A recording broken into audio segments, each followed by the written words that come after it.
सब्ज़ और शादाब पहाड़ों में गिरे हुए नॉर्थ और साउथ वज़ीरिस्तान, जगह जगह अखरोट, खुबानी और जैतून के घने जंगलात, हर दोपहर के बाद बारिश की बूंदें, इसका रोमानवी मौसम और इसकी बल्क आती हुई शीशे की तरह सड़कें, जगह जगह ठंडे और साफ़ और शफाफ पानी के चश्मे। अगर ये तमाम चीज़ें आपको अपनी तरफ मुतवज्जे नहीं कर रही तो आप समझ लें कि आप टूरिज़म के लिए पैदा नहीं हुए। और अगर आप में मामूली सा भी सियाहत का कीड़ा है तो मेरी तरफ बैग उठाइए, बाइक पर बैठिए और वज़ीरिस्तान का रुख कीजिए। यकीनन नज़ारे आपके मुंतज़िर हैं।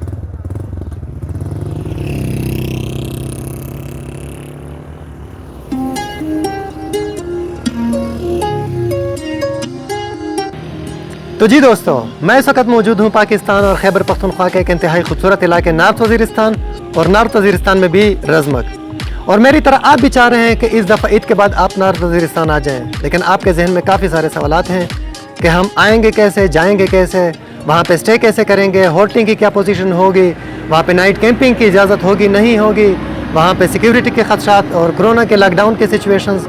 तो आपके इन तमाम सवालात के जवाब देने वाला हूँ मैं इस वीडियो में। देखते रहिए आखिर तक।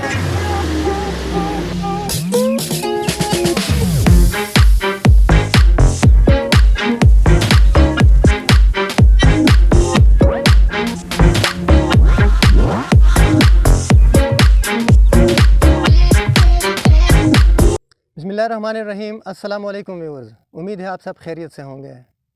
मैं हूं ज़फ़रुल्लाह ख़ान और आप देख रहे हैं मेरा यूट्यूब चैनल थ्रोटल जर्नी। मेरा ताल्लुक़ डिस्ट्रिक्ट बन्नू से है और बन्नू में हमारी बन्नू बाइकर्स के नाम से टीम है।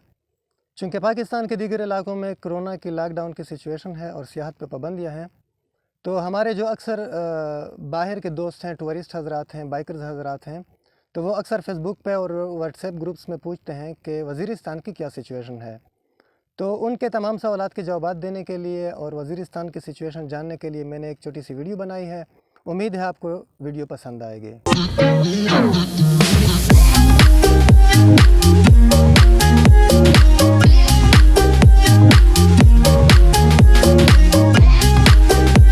मैंने अर्ज़ किया कि मेरा ताल्लुक़ डिस्ट्रिक्ट बन्नू से है, तो पाकिस्तान के जो बाकी बाइकर्स हज़रात हैं या टूरिस्ट हज़रात हैं उनको हम वेलकम कहते हैं।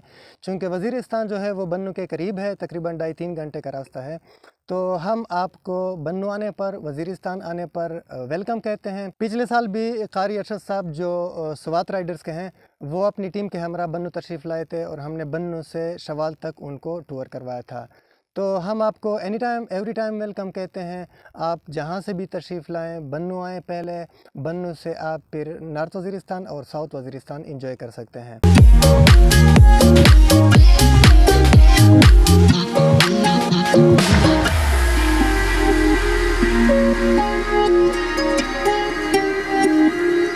अच्छा दोस्तों, वज़ीरिस्तान के हवाले से जब लोग पूछते हैं तो वज़ीरिस्तान का नाम सुन के हमारे दिल में सिर्फ़ सिक्योरिटी के मसले मसाइल ही आते हैं कि मतलब सिक्योरिटी के मसले वहाँ पे ठीक है या नहीं है, हम जा सकते हैं या अभी तक नहीं जा सकते। तो दोस्तों, अभी सिक्योरिटी के अल्हम्दुलिल्लाह कोई इश्यूज़ नहीं है, वहाँ पे सारा कुछ क्लियर है सिवाय शवाल के, कि शवाल अभी तक क्लियर नहीं है, वहाँ पे टूरिस्ट हज़रात को जाने की इजाज़त नहीं है। बाकी आप बन्नू से लेके मिरली, मीरानशाह और रज़मक, मकीन, कनीगुरम, लदा, ये इलाके आप बेहतरीन तरीके से आप इंजॉय कर सकते हैं। आप जब चाहें तशरीफ़ ला सकते हैं। हम बन्नू बाइकर की टीम आपके लिए रेडी है। आप बन्नू आने से पहले अगर आप हमें कॉल कर लें, मैं नीचे डिस्क्रिप्शन में अपना मोबाइल नंबर और अपने दोस्तों के नंबर दे दूँगा, तो आप हमारे साथ कांटेक्ट कीजिए। हम आपको फ्री में गाइड करेंगे, आपको अपना दोस्त बनाएंगे। तो हम आपको वेलकम कहते हैं।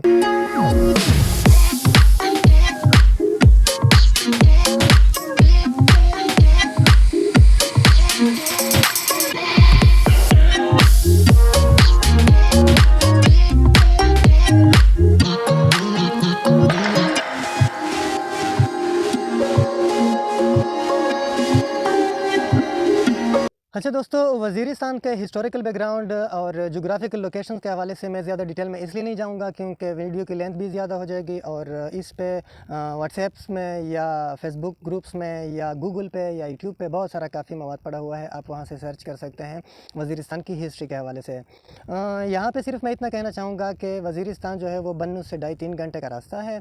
बन्नू से जब हम स्टार्ट लेते हैं तो मिरली आता है पहले। वज़ीरिस्तान जो है वो एक मिरली, मीरानशाह, रज़मक, शवाल ये नॉर्थ में आते हैं और आगे फिर मकीन, लद्दाख, कनिगुरम, साम और फिर आगे वाना तक के इलाके साउथ में आते हैं। तो नॉर्थ और साउथ दोनों जो हैं वो इंतहाई खूबसूरत हैं, देखने के काबिल हैं और अक्सर लोग पाकिस्तान के दूसरे इलाकों से इंजॉय करने के लिए आते हैं।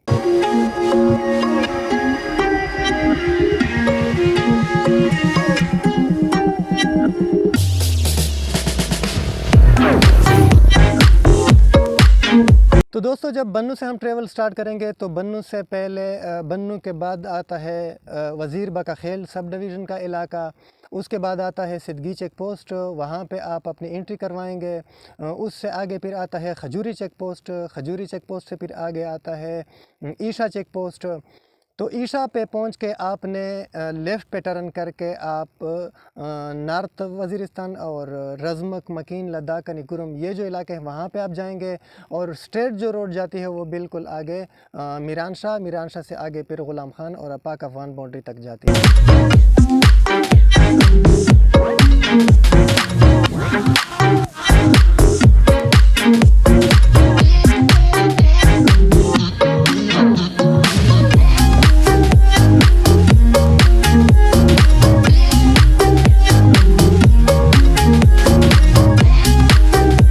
अच्छा दोस्तों, वज़ीरिस्तान आने से पहले आपने चंद बातों पे ध्यान देना बहुत ज़रूरी है क्योंकि अगर आपने इन बातों का ख्याल ना रखा तो हो सकता है कि वहाँ पे आपको मसाइल का सामना करना पड़े। इसमें सबसे पहली बात यह है कि आप अपना कौमी शनाख्ती कार्ड और बाइक के डॉक्यूमेंट्स लाना मत भूलिए क्योंकि आपके CNIC को बार बार चेक पोस्टों पर देखा जाएगा और जब आप बन्नू से निकलेंगे तो पहले ही चेक पोस्ट के यानी सिद्दगी चेक पोस्ट पर आपकी एंट्री होगी। अगर आपके पास CNIC नहीं है या बाइक के डॉक्यूमेंट्स नहीं है तो वहीं से आपको वापस भेज दिया जाएगा। तो काइंडली ये अपने साथ लाना मत भूलिए।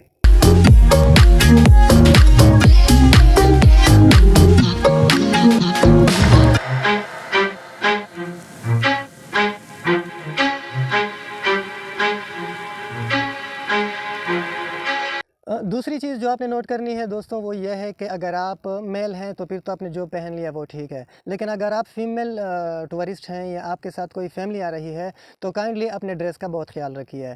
फ़ीमेल जो है वो तंग पैंट पजामों में ना आएँ, बल्कि अगर शलवार कमीज़ हो और नकाब किया हुआ हो तो बहुत बेहतर है क्योंकि ये लोग जो हैं वज़ीरिस्तान के लोग इंतहाई मेहमान नवाज़ हैं, लेकिन मज़हबी पॉइंट ऑफ व्यू से जो है वो और अपनी सकाफ़त के हवाले से वो मतलब मोहतात हैं। तो आपने ड्रेस का बहुत ख्याल रखना है। दूसरी चीज़ जो आपने नोट करनी है वो ये है कि आपने लाउड म्यूज़िक से इज्तनाब करना है। वहाँ पे अक्सर लोग जो है वो सियाती मकामात पे जाके अपनी गाड़ियों में अपने साथ बड़े बड़े स्पीकर सिस्टम लेके जाते हैं तो शोर हंगामा शुरू कर देते हैं म्यूज़िक से। तो आपने इन चीज़ों का बहुत ख्याल रखना है कि वहाँ पे लाउड म्यूज़िक से इज्तनाब करना है।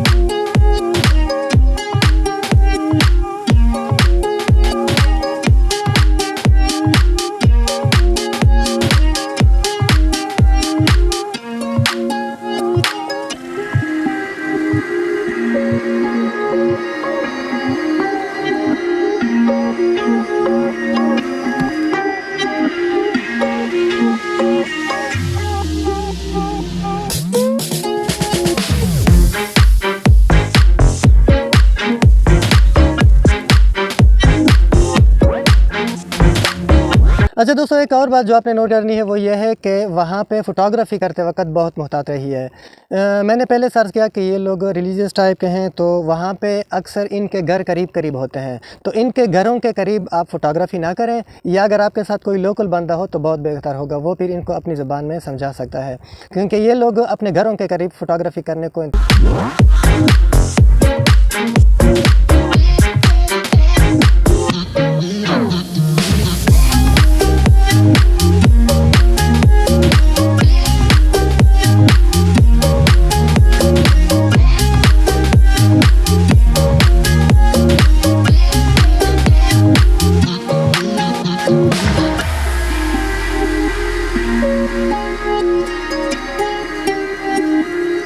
अच्छा दोस्तों, जो आपने एक और बात नोट करनी है वो ये है कि वज़ीरिस्तान में नाइट ट्रैवल और नाइट कैंपिंग, ये भी आपको दो इशू पेश आ सकते हैं। मतलब नाइट ट्रैवल की तो अभी इन्होंने इजाज़त दे दी, लेकिन मैं रिकमेंड नहीं करूँगा, क्योंकि नाइट ट्रैवल वैसे भी ख़तरनाक होती है।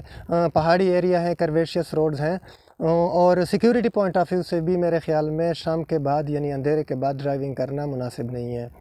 नाइट कैंपिंग की भी मैंने बात की कि नाइट कैंपिंग भी आप इंजॉय ना करें, क्योंकि लोगों की तरफ से भी मसले मसाइल हो सकते हैं सिक्योरिटी पॉइंट ऑफ व्यू से, और आर्मी वाले भी आपको इजाज़त नहीं देंगे।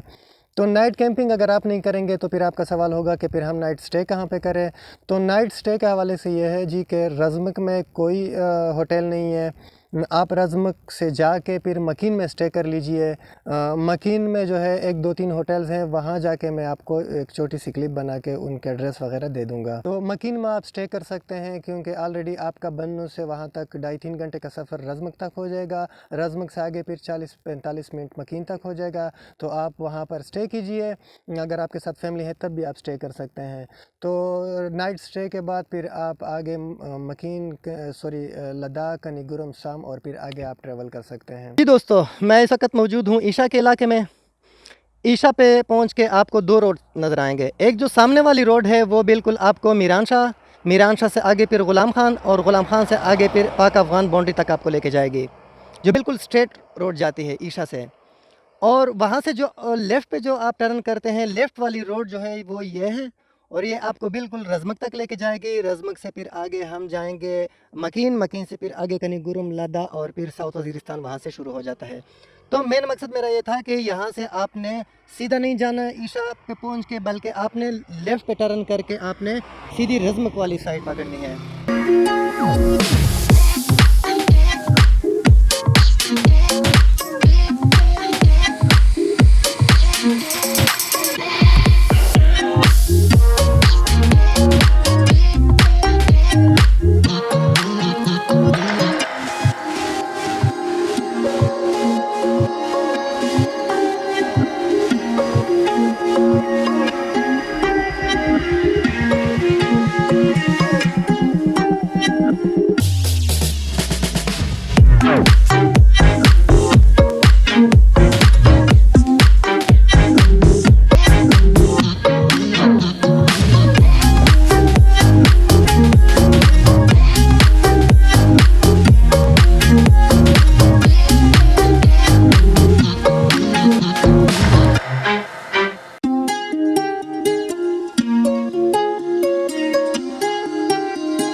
तो दोस्तों, मैं आलमोस्टली रज़मक पहुंच चुका हूं। इंतहाई खूबसूरत इलाका है, रोड भी काफ़ी बेहतर है, और सामने जो है वो मुहाजिर बाज़ार है, जहां से रज़मक का एरिया शुरू हो जाता है। और ये छोटे छोटे देहात हैं। रज़मक यहाँ से तकरीबन 8 किलोमीटर के फ़ासले पर है। मतलब रज़मक का जो बाज़ार है, मेन बाज़ार, वो यहाँ से 8 किलोमीटर के फ़ासले पर है। बाकी ये मुहाजिर बाज़ार जो है ये भी रज़मक ही में आता है।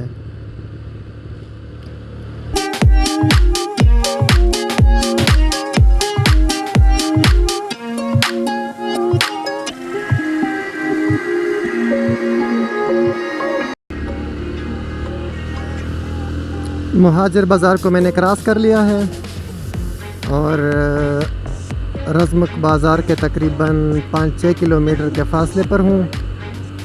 इंतहाई खूबसूरत मौसम है, बादल आए हुए हैं, और यहाँ पर मैंने सुना है कि 12-1 बजे के बाद रोज़ाना ज़रूर बारिश होती है। तो देखते हैं कि आज बारिश होती है या नहीं। इंतहाई खूबसूरत इलाका है जी। अच्छा दोस्तों, एक बात आपको बताता चलूँ कि अभी चूँकि मई का महीना है, तो मई में इतनी ग्रीनरी नहीं होती। जुलाई और अगस्त के महीने में, बल्कि सितंबर तक इंतहाई ग्रीनरी होती है।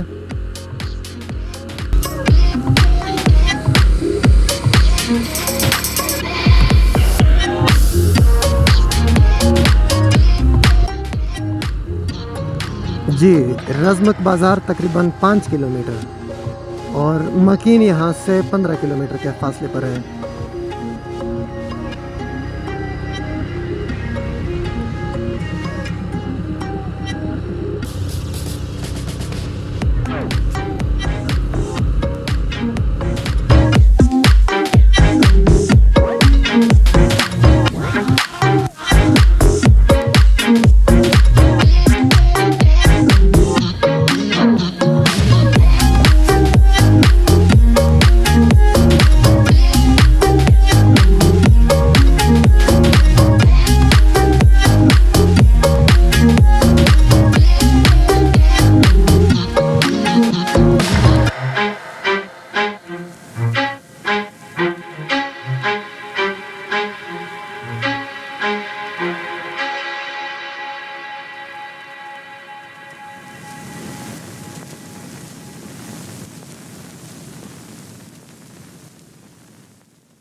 तो जनाब मैं अब मकीन के करीब हूँ। ये सामने मकीन का बाज़ार नज़र आ रहा है।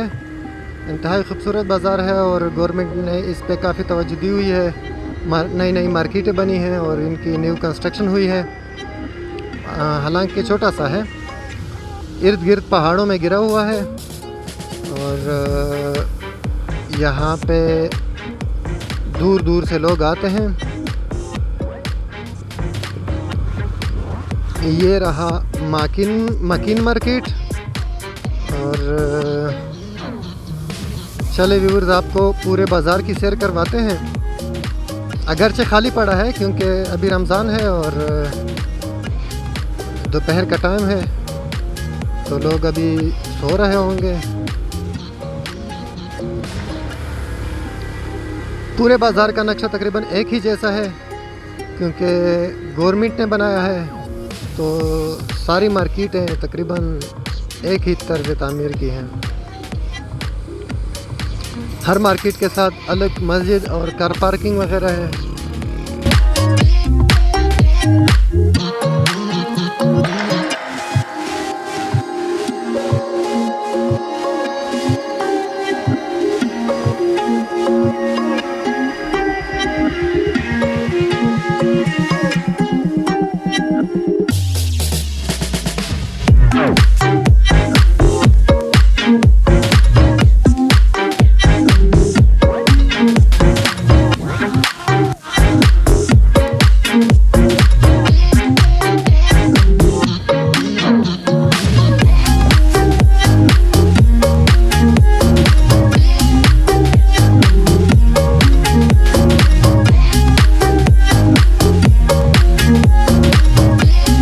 तो जी व्यूअर्स, इस वक्त मैं खड़ा हूँ कैफ़े मकीन होटल एंड रेस्टोरेंट मकीन बाज़ार में।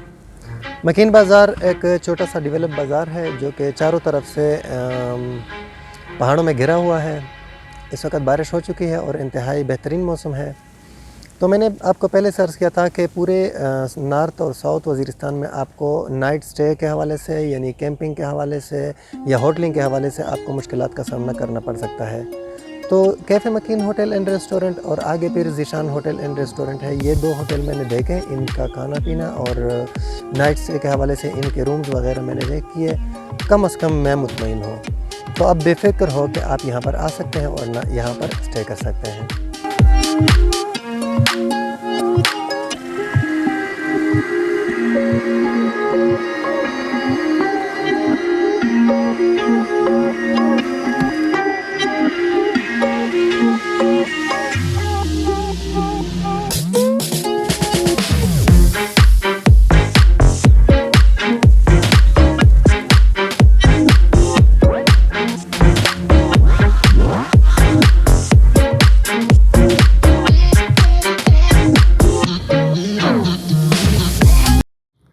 अच्छा दोस्तों, लास्ट में आपके साथ एक और छोटी सी बात शेयर कर लूँ। उम्मीद है आपको पसंद भी आएगी और आपके लिए बहुत मुफीद साबित होगी। कि अगर आप बाइक पे ट्रैवल करते हैं किसी भी इलाके की, तो चूँकि हम अपने साथ बहुत सारा सामान लेके जाते हैं, तो अगर आप अपने साथ छोटी सी फर्स्ट एड बॉक्स रख कर करें जिसमें आपके साथ ज़रूरी बैंडेजेस वग़ैरह हों, पायोडीन हो, तो ये आपके लिए और दूसरों के लिए बहुत फ़ायदेमंद हो सकता है। रास्ते में हम अक्सर लोगों को देखते हैं कि वो बाइक चलाते हुए हादसे का शिकार हो जाते हैं। तो अगर आपके पास ये चीज़ें होंगी तो आप किसी की भी हेल्प कर सकते हैं, बल्कि अपनी भी हेल्प कर सकते हैं। और इंशाल्लाह इस पे मैं अगली दफ़ा डिटेल में वीडियो बनाऊंगा कि फ़र्स्ट एड बॉक्स में आपके पास क्या-क्या चीज़ें होनी चाहिए और कौन-कौन सी चीज़ें आपके काम आ सकती हैं। तो इंशाल्लाह मिलते हैं नेक्स्ट वीडियो में।